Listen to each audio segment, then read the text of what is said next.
You are in darkness. Guards are patrolling. You can see them, but they don't see you. Somewhere in the facility, the Joker's voice crackles over the speakers, laughing, taunting. You're alone on an island. No allies, no escape, no one to call for help. Just you and the architecture and the understanding that you are the thing they should be afraid of. You move through the shadows. A guard walks beneath the gargoyle. You drop. It's over before he can scream. His friends find him moments later terrified. They know something is wrong, but they don't know what. They only know that Batman is here. That's what Rocksteady was building, on a superhero game, a Batman simulator, a game that understood something fundamental about the character. And in order to build that, the studio had to say no to almost everything. No vehicles, no multiplayer, no issues that would make the game bigger but true. For 2 years, Rocksteady protected a vision, and today we're going to take a look at that vision. So join us as we explore how saying no became the way to say yes to Batman, as we take today's trip down memory card lane.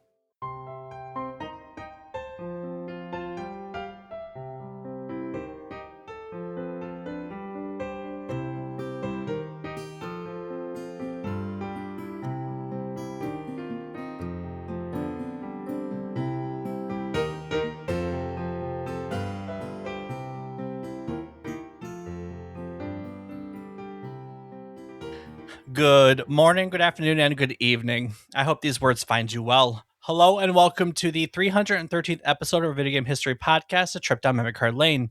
Each week, we'll tell you one story relevant to the current week in gaming history. It can be about a game or the people who have created it. It can be about a console or the technology that brought it to life. We often talk about the companies that bring it all together, making our hobby video games a reality. While telling you each story, we hope to teach you something new about the topic, what it took from the world as its inspiration, or what it gave back to the world in its legacy.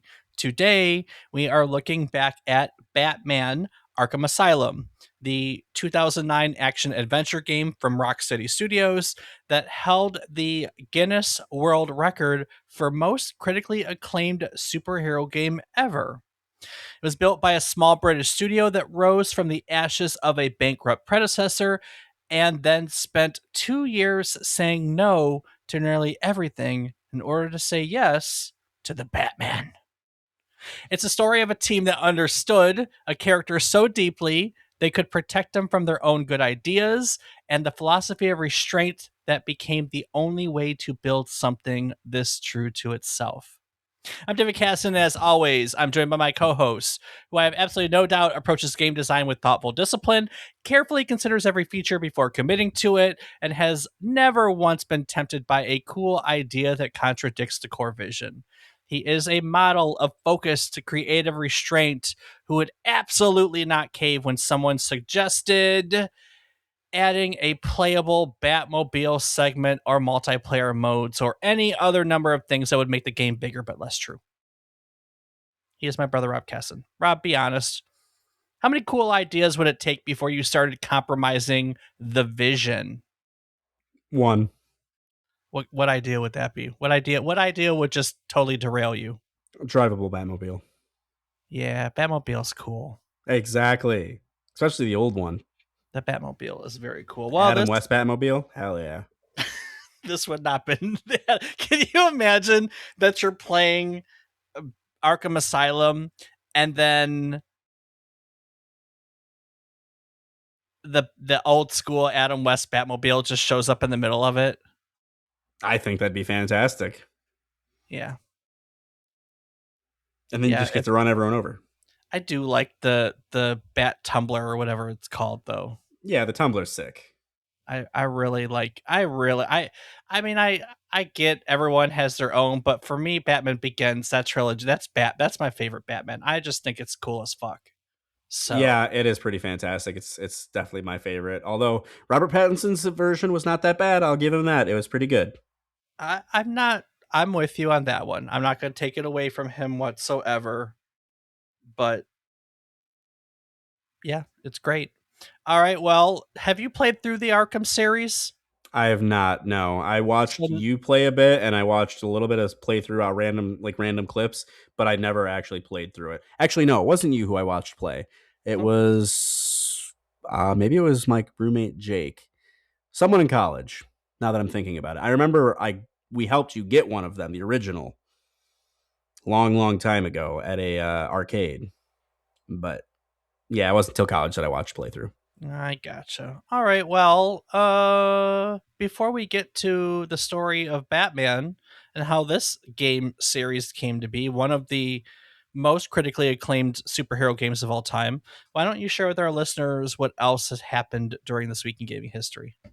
Well, kicking it off on August 28th, 1987, Castlevania II Simon's Quest was released for the Nintendo Entertainment System, developed and published by Konami. It was the direct sequel to the original Castlevania, following Simon Belmont in the aftermath of his defeat of Dracula, as he sought to free himself from a curse by collecting 5 body parts of the vampire scattered across a dark countryside. The game broke from the linear level based structure of its predecessor by introducing exploration, a day night cycle that affected which enemies appeared, and an inventory system where players could collect items and equipment. It received a mixed response at release. Praised for its ambition and willingness to deviate from formula, criticized for its obtuse puzzle design and cryptic hints that left players genuinely confused about what to do next. Castlevania 2 has since become a case study in the difference between innovative design and functional design, a game that reached for something new without quite understanding how to make that reach coherent. I love Castlevania 2. It's Of course you do. weird. It's weird. It's weird. I played it recently. I've been going back through the old Castlevania, so I played it recently, like in the last couple months. It's unique. I Games like Castlevania 2 and Zelda 2, they're not anyone's favorite in the series. That's for sure. And I get that. And that's absolutely okay. But they should be admired for at least trying something different, because that's basically what everyone's trying to do it. And in all of them, in a lot of ways, they really learned what not to do in the future, Yeah, that is And very fair. As long because as they didn't die from doing so. no, nobody died. Well, the series I meant, Dave, not the people. No, well, that's true. None of the series died either, thankfully, because they're fantastic series. But hey, they got lucky. There's definitely plenty that have died from a sequel that was bad. True enough. Next up, on August 27th, 1992, Super Mario Kart was released for the Super Nintendo Entertainment System, developed and published by Nintendo. It introduced the karting genre in its modern form. Mario and his cast of characters racing across colorful Nintendo themed tracks with power ups and weapons that could be used offensively or defensively. The game sold over 8 million copies and launched a franchise that would eventually become one of gaming's most durable properties. We covered the full story of Super Mario Kart and its legacy back in episode 104, so if you want the complete picture of how this game came to be and what it spawned, that's where to go. We loved Mario Kart growing up. Yeah, well, you did. You and your friends. And Christina. Okay, fair. I did. It's okay. It's fun at parties, but I think that the game's a little rigged. You can be in the lead the whole time, and then just all of a sudden, poof, it's gone, and you didn't even mess up. In the original Mario Kart? Oh, I don't remember the original Mario Kart at all, man. Yeah, well, I mean, the newer one has the blue shell. That's 100% the case, but the original, not so much. Well, then that would probably be a lot more fun. But I don't recall playing that one a whole lot, so I can't speak to that. What else can you speak to? That I've lost many a race because of shells and Fair enough. other power ups. Which, god damn it, I had the best lines. I had such good braking opportunities and throttling position. Just, nope. Anyway, next up on August 23rd, 1997, GoldenEye 007 was released for the Nintendo 64, developed by Rare and published by Nintendo. Based on the James Bond film of the same name, the game proved that the first-person shooter could work on a console with a controller, delivered a single-player campaign that matched the film's story, and included a split-screen multiplayer mode that became a cultural phenomenon in dormitories and living rooms across the world. We told the complete story of how Rare built GoldenEye and what it meant for console gaming back in episode 52. So to learn about that one, go there. We love GoldenEye. We did play that. I didn't play it with you, but I definitely played it. I played it with Jeremy a lot. For me, it was Paul and his cousin Emmett, who now goes by a different name. Fair enough. Yeah. Fun time to be had for all. Ours was Warehouse with proximity bombs. I don't remember the map names. It was like the ship. Yeah. Yeah, whatever that one was. Yeah. But with the proximity binds. I don't recall if we did prox mines. I know we had Golden Gun was always procs. there. We loved procs because you could it had duck work, and we used to hide them in the ducks and blow each other up, and we would be crying, laughing from how funny it was. Yeah, I feel like we did that too. So yeah. Next up, on August 26, 1998, Tiger Woods 99 was released for Windows, developed by Visual Concepts, and published by Electronic Arts. It was the first game in what would become the longest-running annual sports franchise in gaming history, launching with Tiger Woods as an unknown amateur golfer before his first professional victory. The game featured realistic swing mechanics, detailed recreations of famous golf courses, and a career mode that felt genuinely earned. It sold over 4 million copies and transformed the golf game genre from a niche curiosity into a mainstream phenomenon, proving that sports simulations could find enormous audiences if they were built with enough care and depth. Tiger Woods 99 became the template that would carry the franchise forward for the next 2 decades. I've wasted many an hour on a Tiger Woods game. Yeah, that's fair. That's fair. I have, when the series first came out, I was super into it. I loved golf back then. Now I don't have time for much of anything, so Nor the back. Last up for this week in gaming history, on August 23rd, 2001, Devil May Cry was released for PlayStation 2, developed by Capcom, and published by Capcom. Originally conceived as a Resident Evil sequel before the project evolved into something else entirely, the game introduced a style system that rewarded creative combat, a protagonist named Dante with an increasingly absurd arsenal of weapons, and a tone that oscillated wildly between serious gothic horror and self-aware camp. It launched what would become a foundational action game franchise and proved that the PS2 could handle fast, frenetic combat that made the player feel impossibly skilled. We actually explored the full history of Devil May Cry and what it meant for action gaming back in episode 208. So if you want to know that story, go back there and check that out. Yeah, go check that out. But if you're here today to learn about Batman Arkham Asylum, well, Dave, why don't you take it away? We're going way back. Take it way, way back to the first Black Man. Sorry, logic. Batman. Take it back to the first Batman. Damn! I missed a great opportunity. Good on you, Dave. Take it back. Take it way back. Take it way, way back to the first Batman. In 1939, Bob Kane and Bill Finger were looking at the superhero that had just taken over the world. Superman had appeared a year earlier in Action Comics #1, and he was unstoppable. An alien god, stronger than anything human, faster, invulnerable. The power wasn't in what he chose to do, it was what he was physically capable of doing. So Kane and Finger asked a different question. What if you built a superhero the opposite way? What if instead of superhuman abilities, you took a human being and you asked how far he could go if he dedicated every moment of his life to becoming perfect at everything a human could possibly be?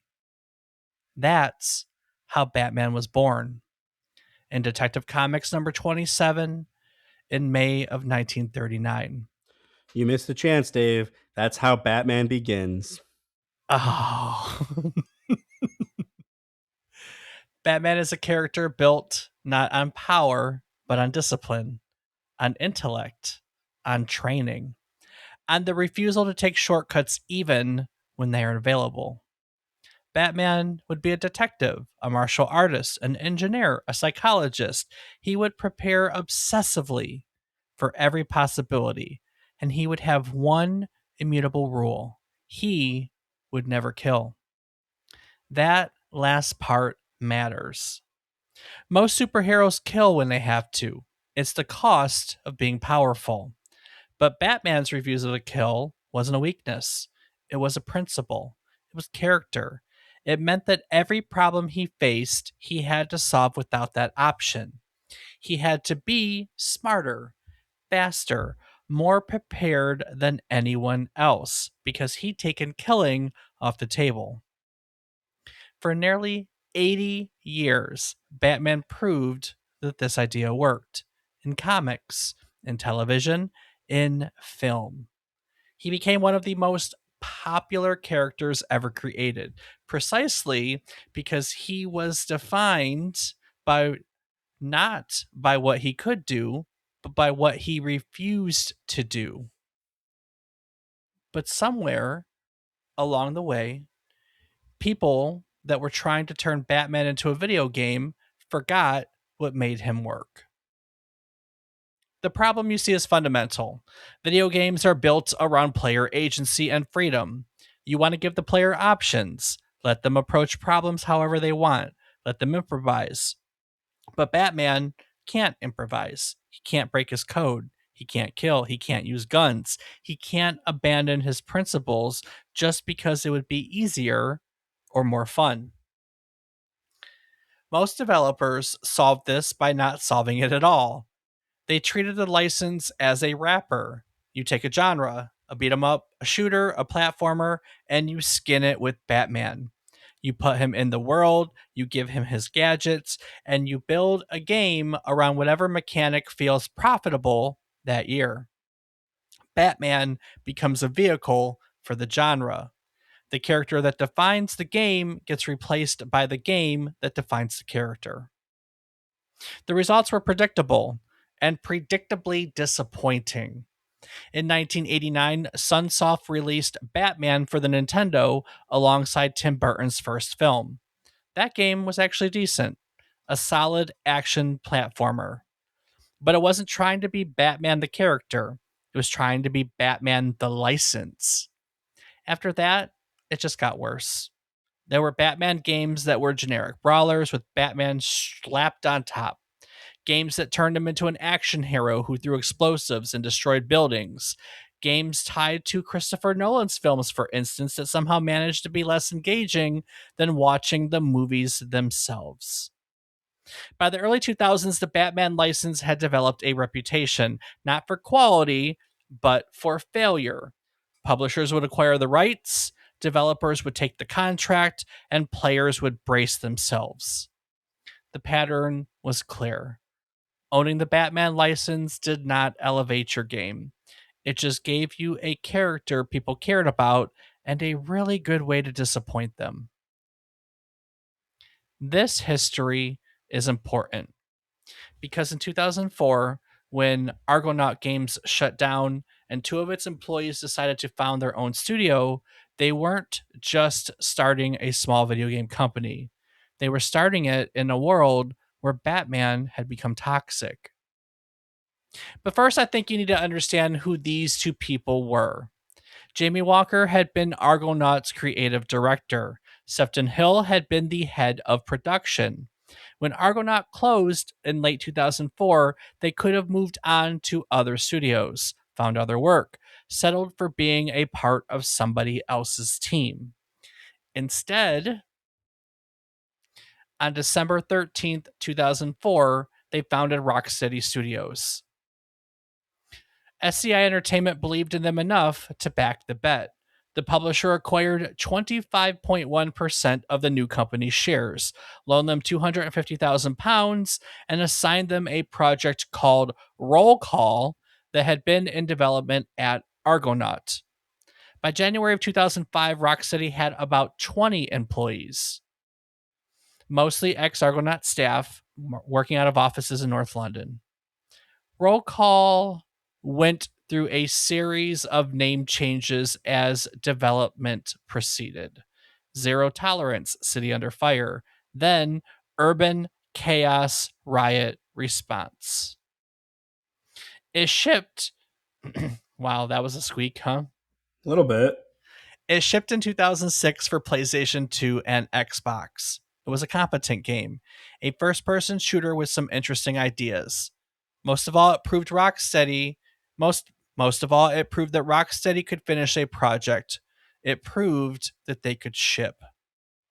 But they didn't have a second project lined up, and they weren't going to rush into one.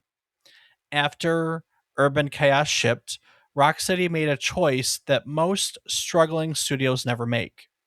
They spent the next year not trying to secure their next contract. Instead, they spent it learning. The studio invested heavily in Unreal Engine 3. They built prototypes. They experimented with different gameplay systems and different approaches to what a next generation game could look like. There was no greenlit project, no publisher demanding results, no guarantee that any of this work would ever ship or see the light of day. It was foundational work, the kind of investment that most studios trying to survive can't afford to make.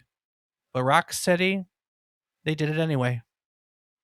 In spring of 2007, Eidos Entertainment acquired the Batman license through a partnership with Warner Brothers Interactive Entertainment and DC Comics. It was a huge get. Batman was, despite all the failed games, one of the most valuable properties in entertainment. The Christopher Nolan films had literally just launched the Dark Knight universe. That character was everywhere, and Eidos now owned the rights to make a video game. The first problem? Figuring out who to give it to. Eidos president Ian Livingstone had options. There were established studios with proven track records, major developers hungry for a flagship license. But Livingstone and his team had seen something in a small British studio's prototype, something that looked like it understood what a next generation game could be. So they approached Rocksteady with a proposition. They had the license. Do you, Rocksteady, want to develop the game? But before they signed anything, Eidos asked them a question, right? It was simple, but it was the question that would define everything that came next. What would you do with Batman? It wasn't asking for a feature list. It wasn't asking for gameplay systems or market analysis or how many villains they could fit in the game. It was asking, how would you approach this character? Sefton Hill and Jamie Walker sat down with their team, and they answered that question the way only a studio with nothing to lose and everything to learn could answer it. They said, we would figure out what makes Batman Batman, and then we would build a game that refuses to compromise on it. Now that sounds simple, right? But the reality is it's not at this point, because every other Batman game had done pretty much the opposite. They'd taken the license and they bent it into whatever shape was convenient, whatever genre was trending, whatever features would make it feel bigger, more impressive, more packed with content. Rocksteady decided right then and there that they were going to try to do something different.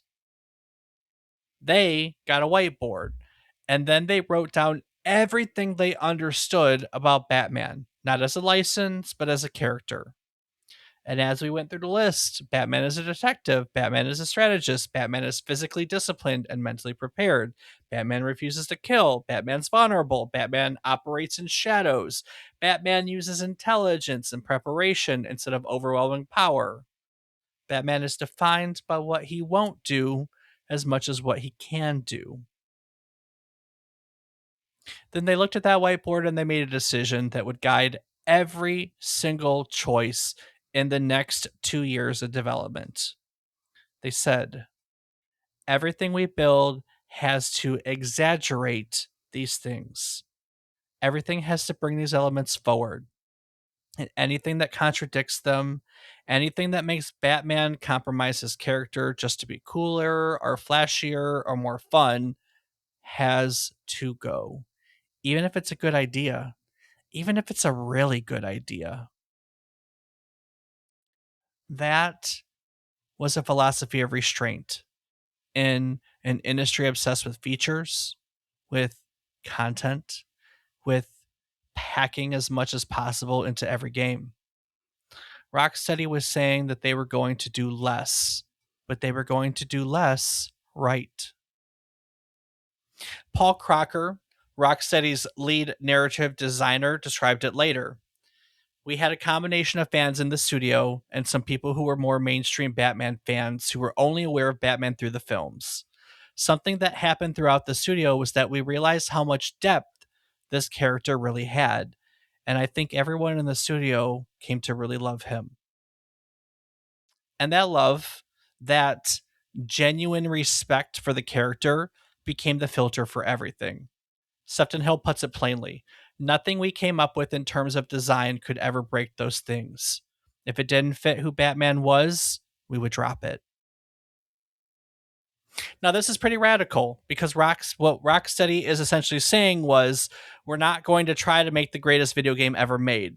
We're going to try to make the truest Batman game ever made.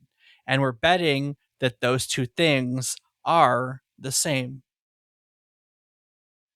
By May of 2007, Rocksteady had begun developing the concept. By September of 2007, full production began.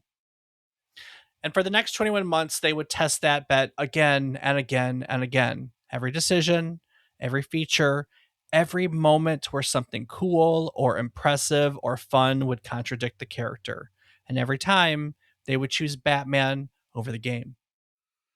Once Rocksteady had their whiteboard, of course, they had to turn it into a game. And immediately, they were faced with the first decision: where does Batman go? Arkham Asylum seemed obvious. It was the setting from Grant Morrison's 1989 graphic novel, Arkham Asylum, A Serious House on Serious Earth. It was iconic, it was dark, and it was the kind of location that felt right for Batman. But Rocksteady understood something deeper about why Arkham worked. Paul Dini, the writer they brought on in late 2007, explained it. Arkham is the holding place for many of Batman's worst and most deadliest enemies, and it presented the challenge of putting Batman into a box. If he were out loose in Gotham City, there were other places he can go. He could possibly make allies with the police or go back to the Batcave.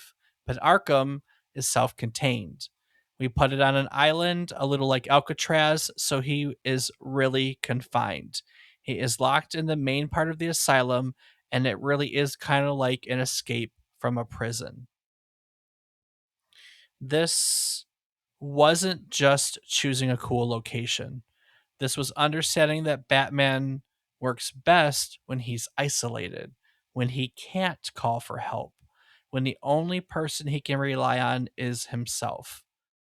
Arkham, as a setting, forced Batman to be Batman in the purest sense.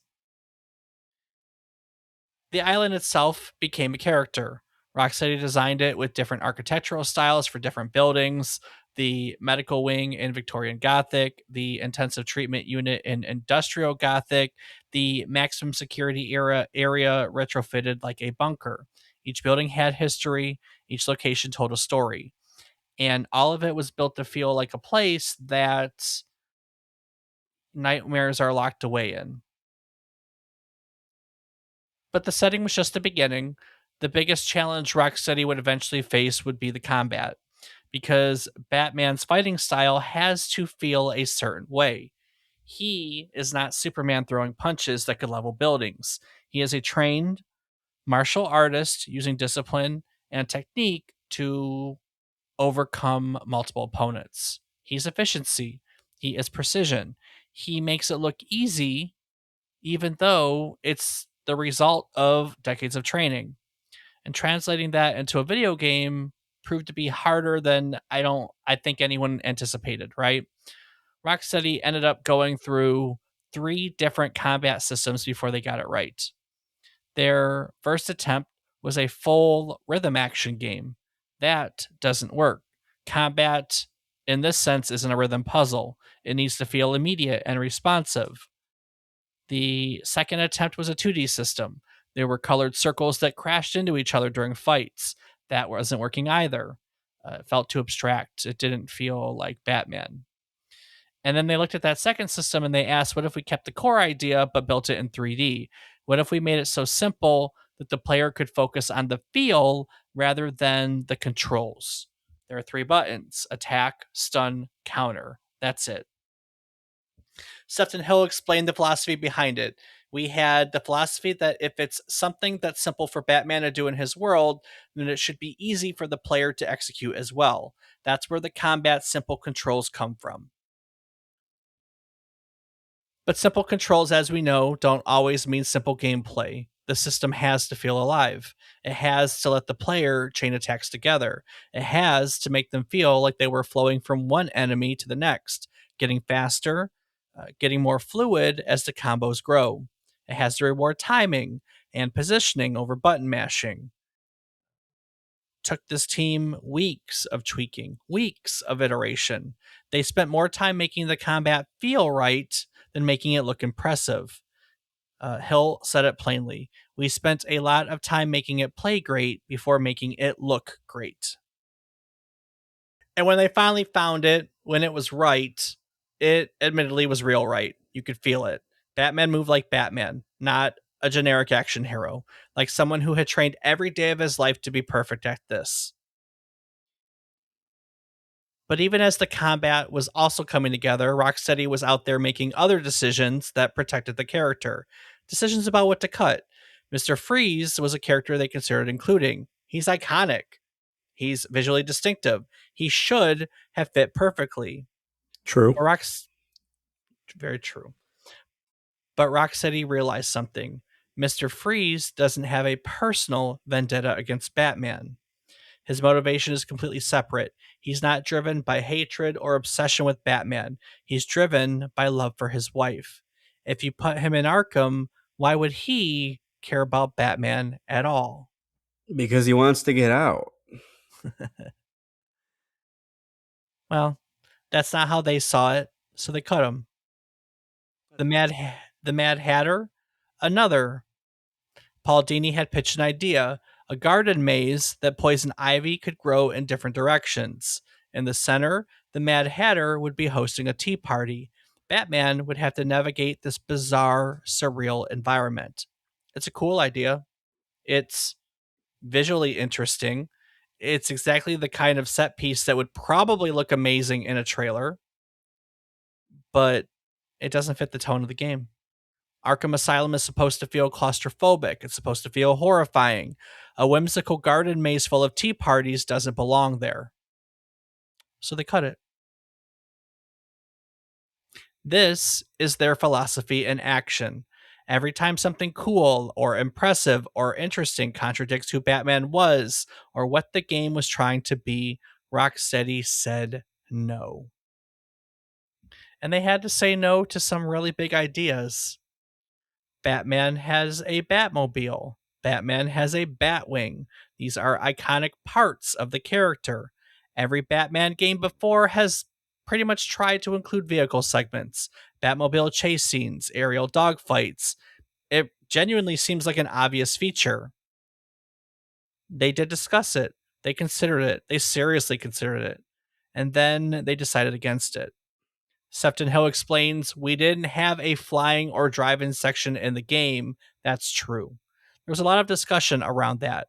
Obviously, the vehicles are a part of Batman. We decided that we would make vehicles a part of the story, so rescuing the Batmobile plays a significant part, and the Batwing delivers the line launcher. But what we didn't want to do is take on too much. Some of the things that we wanted to achieve were for Batman himself, so we didn't want to overstretch with the driving section with its own mechanic and requirements and take that development time away from the things that were important for Batman himself. The vehicles appeared in cutscenes, they served the story, but the player never drove them because adding vehicle segments would have meant diverting resources away from what really mattered, making Batman feel like Batman. The same decision applied to multiplayer. In 2007 and 2008, the industry consensus was that single player games were dying. You needed multiplayer. You needed competitive modes. You needed to keep players engaged long term through online features. Warner Brothers Interactive Entertainment backed Rocksteady's decision to ignore that advice. They said, make the single player campaign so good that people don't need anything else. And so that's what Rocksteady did. Every decision came down to the same question. Does this make Batman better or does this distract from Batman? When the answer was the latter, they cut it. Now, there's a point in which that philosophy moves beyond the design documents and into the actual craft of making the game. In late 2007, Rocksteady brings on Paul Dini to write the story. Dini is known for Batman the Animated Series. He's written Detective Comics. He understood the character at a deep level, but he'd never written a video game before. When writing for a video game, there's not a lot of time for the same amount of character development that a writer usually has in a TV episode, he once explained, which is fine because most of the players, both serious gamers as well as Batman fans, will already be going into the game with a pretty solid idea of who Batman is. So he doesn't try to retell Batman's origin. He doesn't spend time explaining who the character is. Instead, he writes over 60,000 words, the length of a novel, and he does something unexpected. He took utility functions that were originally just there to give the player instructions, and he turned them into characters. The good advisor and the evil advisor, two voices competing for Batman's soul throughout the game, bickering, challenging the player's choices, making you feel like Batman himself was conflicted about what was happening. These were not exposition dumps, they are personality. They are the game asking you, what kind of Batman are you going to be? Then came the voice cast. Rocksteady wanted Kevin Conroy to voice Batman, Mark Hamill to voice the Joker, Arlene Sorkin as Harley Quinn. All three had voiced these characters in Batman the Animated Series in the 1990s. Some people might have just thought that was nostalgia, capitalizing on fan attachment to the show. But really, it was more than that. It was about authenticity. Stephen Hill explains, I think they really are the archetypal Batman and Joker voices. There has never been a better Joker than Mark Hamill, and Kevin has always been Batman to us. I mean, at this point, you're right.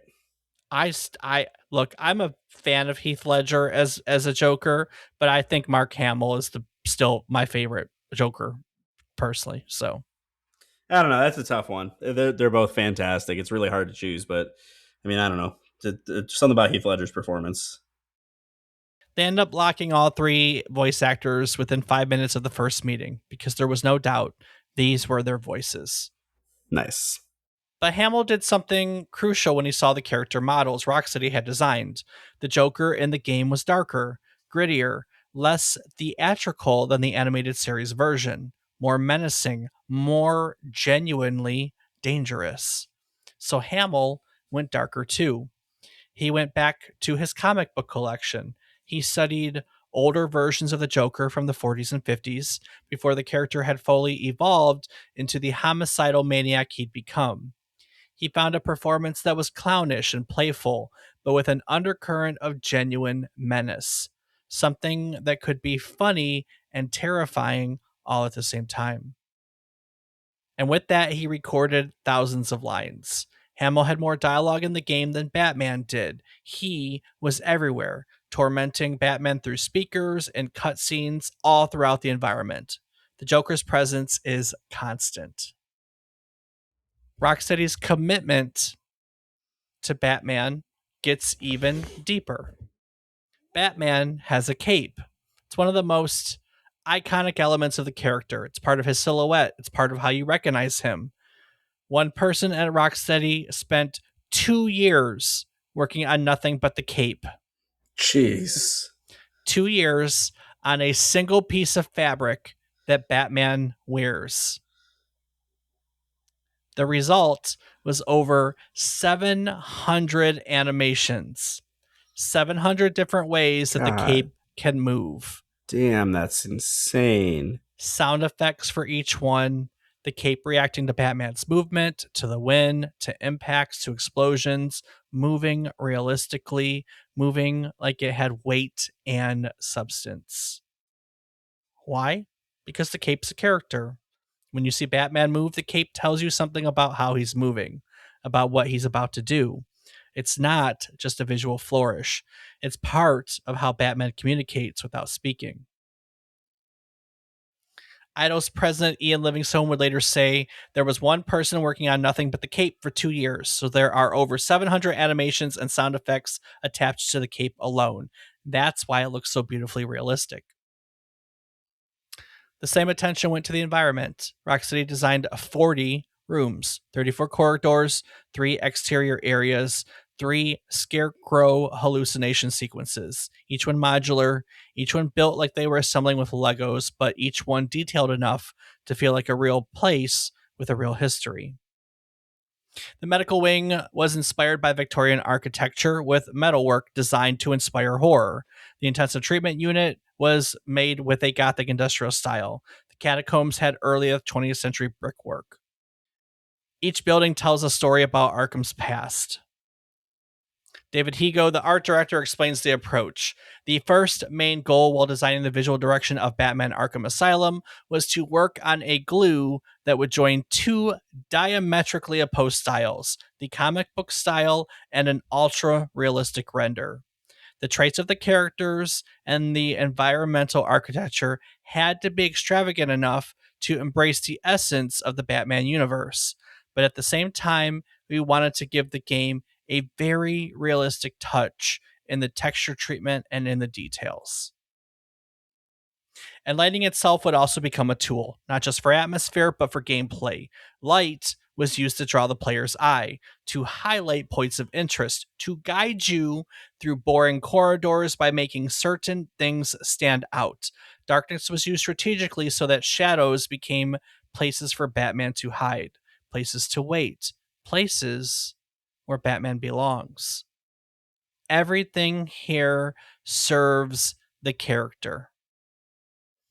I think one of the most remarkable things about Rocksteady during the 21 months of development is that the studio never faltered. It never got fatigued. There are countless other examples of teams working on the same character for 2 years that start to burn out at some point. They get tired of making decisions. They start to want to move on. Not Rocksteady. Sefton Hill described it. We had a combination of fans in the studio. Something happened where we all realized how much depth this character had. I think everyone in the studio comes to love him. Over 2.5 years, you can see the studios become fatigued with characters. But the more we got into Batman, the more we get excited by Batman.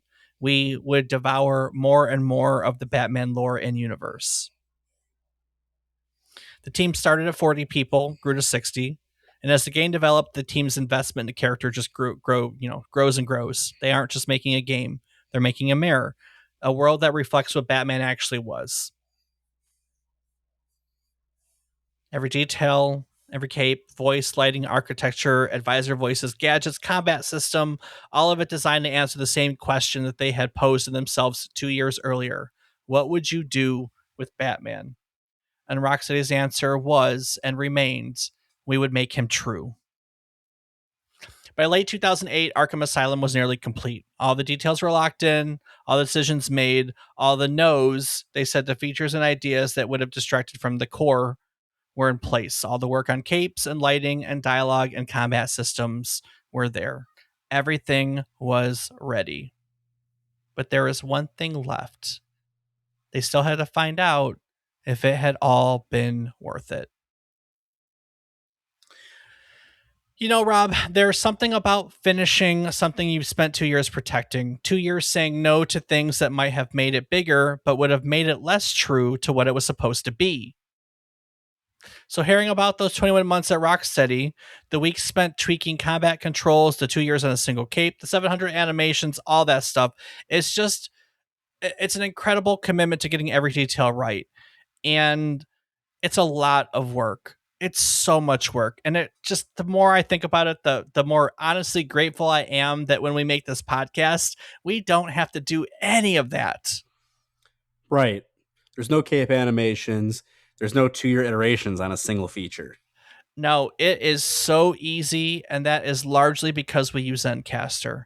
It's an all-in-one podcasting platform that takes the chaos out of the process entirely. You just log in from your browser, hit record, and you're instantly capturing studio quality audio and up to 4K video. There is no complicated setup, no custom written software. You just press record. What about when things go wrong mid-recording? Because they'll always go wrong. Well, that's where Zencaster's multi-layered backups come in. Even if your connection drops, your recording stays safe and the highest quality. There's no lost work, no starting over, no calling back your guest 2 weeks later. And editing? Please tell me it doesn't take 21 months. Not even close. Zencaster's post-production tools automatically clean up background noise, trim filler words, and balance your audio. The polish happens without the grind. Then you just distribute directly to all the major platforms, Spotify, Apple Podcasts, and more, all from the same dashboard. So basically the opposite of shipping a game. Absolutely. And if you're interested in podcasting with ease, go over to zencaster.com/pricing. Use our offer code, all one word, memory card lane, and you can get 30% off the first month of any Zencaster paid plan. If you've got a story to tell, Zencaster makes sure that the only thing you have to worry about is getting the story right. No capes required. No capes at, well, you can wear a cape if you want to. Sure. Podcasts anyway. Head over to Zencaster, use the offer code, all one word, memory card lane, and you can get 30% off your first month. The thing about committing to a vision, Rob, and then having to release it into the world is that you hope that people understand it's what you were trying to do. So what happened when they shipped it, Dave? Well, that's where the story gets interesting. On August 25th, 2009, Batman Arkham Asylum releases. Comes out for PlayStation and Xbox. A Windows version follows months later. Rocksteady had spent 2 years protecting a vision, 2 years of saying no, 2 years committing to a character instead of committing to a feature list. Now they find out if anyone cares. The critical response, immediate and unanimous. IGN gives it a 9.3. GameSpot gives it a 9. Game Informer gives it a 9.5.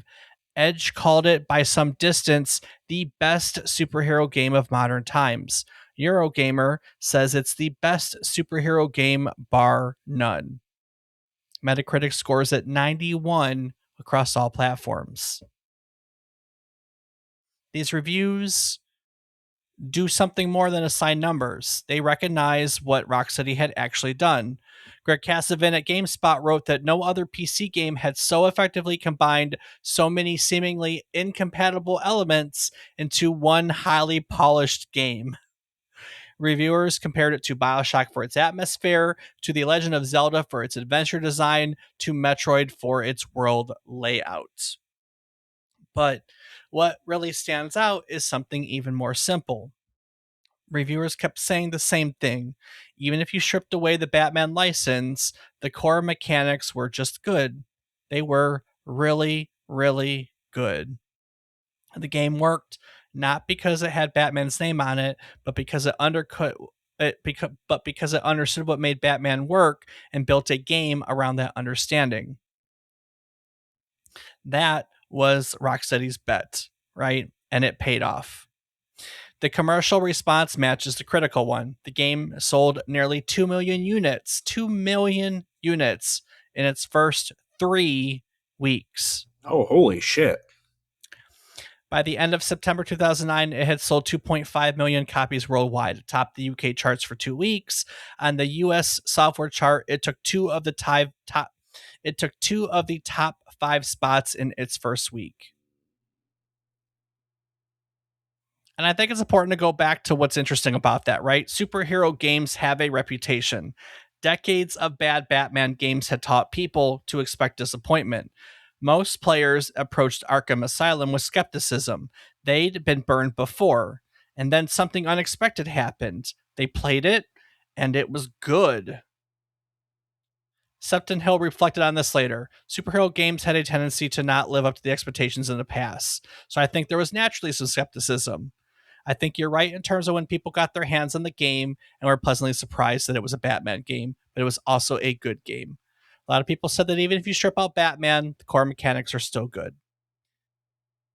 The lower hype ironically helped, right? People weren't expecting greatness, they were expecting competence. When they got something that felt like a masterpiece, it was absolutely a surprise. Awards followed. At the 2009 Spike Video Game Awards, Rocksteady Studios won Studio of the Year. The game won BAFTA for Best Game and Gameplay. It won the Game Developer's Choice Award for Best Game Design. It won the National Academy of Video Game Trade Reviewers Game of the Year. Every major organization seemed to recognize the same thing.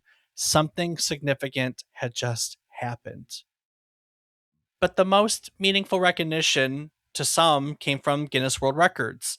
On the average of 91.67 across all versions, Batman Arkham Asylum held the Guinness World Record for most critically acclaimed superhero game ever. Not the most commercially successful, not the most popular, most critically acclaimed. That record was not for sales, nor was it for hype. It was for quality, for critical consensus that this was objectively the best superhero game that had ever been made. Rocksteady's bet had paid off. They'd said, if we make the truest Batman game, if we refuse to compromise the character, if we protect the vision even when it means cutting cool ideas and focusing on less, maybe people will recognize that. And the people did. Batman Arkham Asylum changed what people thought superhero games could be. Right? Before this, people thought the licensed games were a trap, a way for publishers to capitalize on an IP without caring about quality. Batman Arkham Asylum proved that a licensed game could be a masterpiece. And that opened doors. It showed other studios that you could take a beloved character and not compromise them for the sake of features or scope or multiplayer or vehicles or any of the other things that had sunk so many licensed games before. By October of 2011, the game had sold 4.3 million copies. It was ported to Mac, ported to Nintendo platforms. Years later, it would be remastered for newer hardware. The game just kept selling and being played, kept being recognized. And even before the game shipped, Rocksteady was already thinking about what came next. Hidden in the warden's office, buried in a secret room that took 6 months for players to find, Rocksteady had hidden blueprints for something called Arkham City. They included concept art, they included design sketches, they included hints about what the next game would be. That wasn't arrogance, it was confidence. Confidence that the philosophy had worked. Confidence that if they could make the truest Batman game once, they could do it again. And they were already planning how to take what they'd learned and expand it. How to take Batman from a confined asylum and let him loose in a city. How to ask the question again, what would you do with Batman? But that's a story for another episode. For now, what matters is this. Rocksteady Studios had asked the industry a question. They asked they asked if anyone cared about truth, if anyone wanted a game that respected its source material instead of exploiting it. And the answer came back in 91 points on Metacritic. Yes. Yes, they did. If today's episode sent you deeper into the world of superhero games or Rocksteady's approach to game design, we've got plenty of ground already covered that connects directly to this story. Rocksteady rose from the ashes of Argonaut games. We covered Argonaut's work back in episode 130 with Star Fox and episode 140 with King Arthur's World, two very different games that showed what that studio was capable of before it shut down. And if you want to dive deeper into superhero games in general, episode 176 covers Spider Man and the history of Spider Man games. Another story about a beloved character and how different developers have tried to capture what makes that character work in interactive form. Between those episodes and today, you've got a good picture of Argonaut, of Rocksteady, and what it takes to make a great superhero game. You can, of course, find those episodes and everything else we have at our archives, which is at www.memorycardlane.com. Rob, what else can people find on our website? You can find a calendar of our episode topics for this year, both present and future and past. You can find a link to our Discord where you can come chat with Dave and I about various topics. You can find a link to our Patreon where you can get access to the ad-free and unedited versions of our episodes. And you can find links to our social media where I am on several platforms as Rob_O_Raptor, and Dave is on several platforms as David is wrong. Each week, we'll tell you one story relevant to the current week in gaming history. It can be about a game or the people who have created it. It can be about a console or the technology that brought it to life. We often talk about the companies that bring it all together, making our hobby a reality. While telling you each story, we hope to teach you something new about the topic, what it took from the world as its inspiration, or what it gave back to the world in its legacy. When we sit down to research new topics each week, we get excited when we find out new things to share with you. It's a fantastic cycle of learning and teaching, teaching and learning. And in celebration of said cycle, we like to talk about our takeaways each week. So, Rob, what'd you learn today? Well, I didn't know very much about this game other than seeing a little bit of play. I think it's really adamant that they stuck with their design and didn't want to add all of the extras no matter what people thought and how that they thought, hey, multiplayer is a great thing right now. And they're like, no, let's stick to the story, make it so good. But I think the most mind blowing fact is that the game held a Guinness World Record.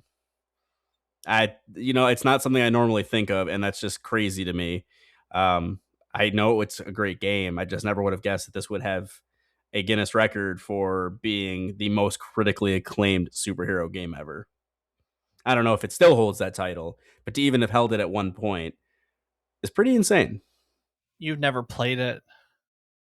I mean, yes, you're right. I've never played it myself, so I'm sure that playing it versus watching is a very different Yeah. experience. So It genuinely is a phenomenal game. I completely agree. If you took Batman out of it, it would still be a phenomenal game. Like, it is just, I remember when it came out, how just absolutely impressed I was. Like the combat just feels so freaking good. It was that time period when they were really just starting to do those, like that fluid combat style with all the chain reactions. Like, you started to see it in like games like Devil May Cry, but at some point they took that and they upped it to another level. So you could just do chain combos and combos. I think Assassin's Creed got real good at it for a while.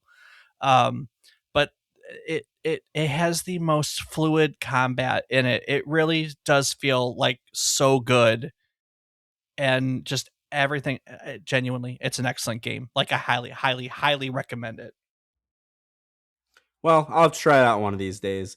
But those are my takeaways, Dave. What about yours? I um I like the cape thing.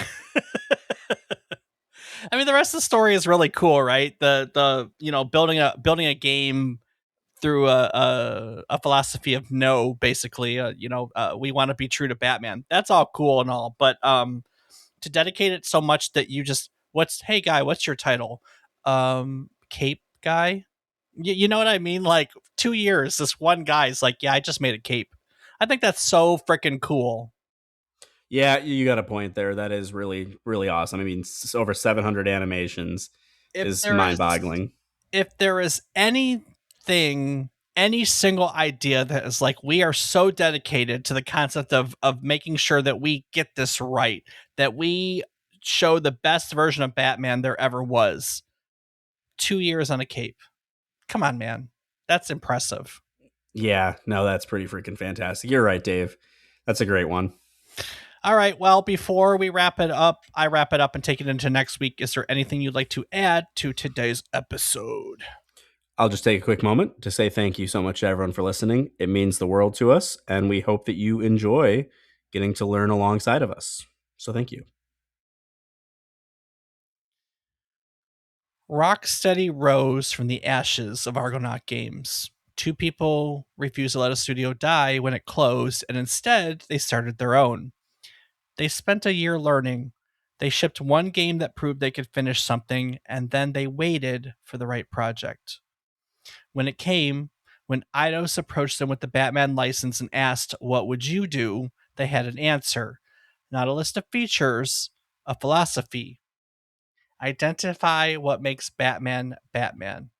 Exaggerate it, protect it, say no to anything that compromises it, no matter how good the idea is. For 2 years, they followed that philosophy through 3 combat systems, through cutting Mr. Freeze, the Mad Hatter, and the Batmobile, through 2 years on a cape, through thousands of lines of dialogue, and endless iterations on how a punch should feel. What they built wasn't just a game. It was proof that you could take a beloved character and not exploit them for the sake of features or scope or hype. That you could understand something so deeply, you could protect it. It wasn't perfect. Rocksteady would admit that themselves, but it asked the industry a question that most licensed games never bothered asking. What if we actually respected the character instead of just using the character? The answer came back as a 91 on Metacritic, as a Guinness World Record, and 4 million copies sold, and a legacy that's still being discussed and played nearly 15 years later. Because some games make people believe something so specific about what's possible that even decades later, people are still trying to build on that foundation.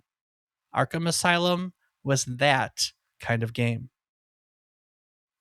Next week, we're leaving Gotham behind and heading back in time. Way back to 4000 BC. In 1991, Sid Meier released Civilization, a strategy game about building an entire society from scratch, guiding a civilization from 4000 BC through thousands of years of history, making decisions that would ripple across centuries. Players would sit down for 1 hour and look up to find that 8 hours had passed. Am I right? Yeah, absolutely. Just one more turn became the most dangerous phrase in gaming. So join us as we explore the turn based strategy game that proved you could spend your entire life playing and still have centuries left to conquer, as we take next week's trip down memory card lane to the thing. Skibidi bop bop bop Batman. I am Batman.